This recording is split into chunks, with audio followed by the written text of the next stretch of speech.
Bonjour, aujourd'hui nous allons étudier les pertes de charge dans les canalisations. Pour cela nous avons une installation avec différentes tuyauteries. Voilà, par exemple ici nous avons des tuyaux de diamètre différents pour voir l'influence du diamètre sur la perte de charge.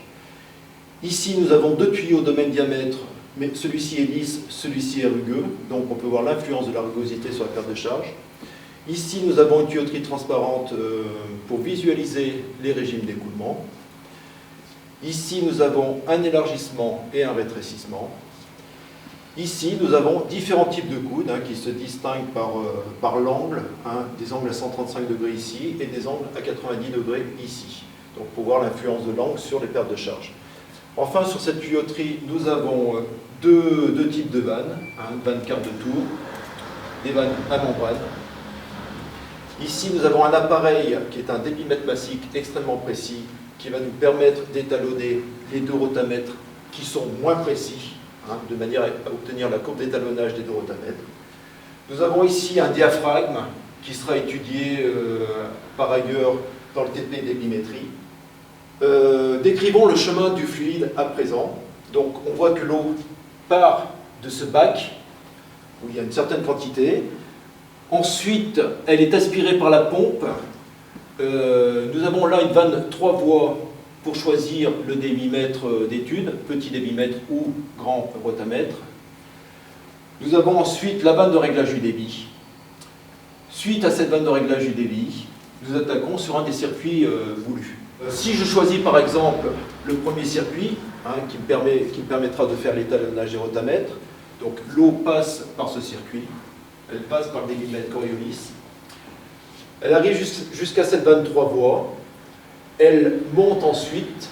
Là-haut, vous avez le capteur de température qui est important parce qu'il permet de connaître la température et donc la viscosité de l'eau au moment d'étude. Et ensuite, vous voyez que l'eau peut redescendre par cette tuyauterie. Elle revient dans le bac et ça boucle. Commençons par l'étalonnage des deux rotamètres qui, je le rappelle, sont relativement imprécis par rapport au débitmètre Coriolis qui lui est très précis. L'indicateur du débitmètre Coriolis se trouve ici. Alors, première chose, je vais démarrer la pompe. On démarre toujours une pompe centrifuge, vanne fermée. Je m'assure que la vanne est bien fermée au démarrage. Je démarre la pompe. J'ouvre la vanne et je me positionne sur un débit voulu. Voilà, par exemple, ici, je me mets sur 4000 litres par heure. Je regarde ensuite l'indication donnée par le débitmètre Coriolis. Je lis par exemple ici 4510 litres par heure. Donc on voit très bien que lorsqu'on est à 4000 litres par heure sur le gros rotamètre, en réalité, on est beaucoup plus haut, on est à 4510 litres par heure. Ceci montre que le rotamètre est relativement imprécis. On pourrait dire que sa précision est actuellement d'une dizaine de pourcents. Après avoir fait l'étalonnage des deux rotamètres, nous allons passer aux pertes de charge pour les différentes canalisations. Alors, il va falloir que je ferme la tuyauterie qui m'a permis de faire l'étalonnage, de couper donc le débitmètre Coriolis, et j'ouvre par exemple une canalisation. Alors je vais choisir la première, la canalisation AB. On voit qu'aux extrémités de la canalisation, repérées par le point A et le point B, vous avez des prises de pression. Ce sont ces tubes flexibles bleus. Ces tubes qui équipent aussi les autres canalisations, on les voit ici.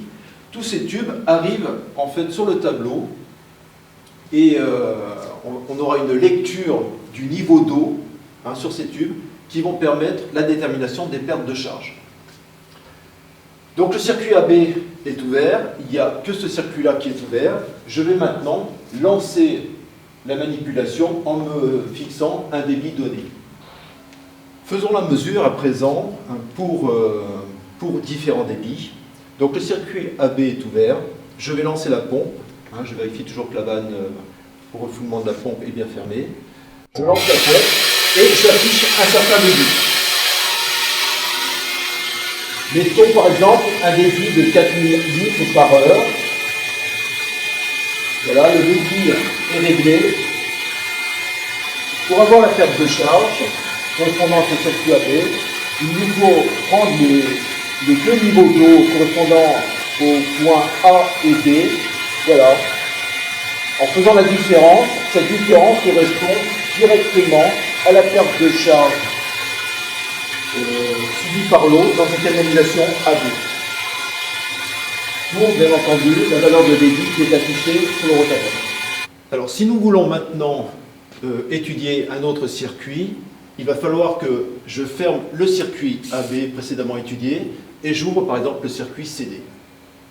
Je relance ensuite la pompe comme on l'a fait précédemment, on fixe la valeur du débit et cette fois on va lire les différences de niveau correspondant donc au point C et au point D sur le tableau de mesure sur la droite.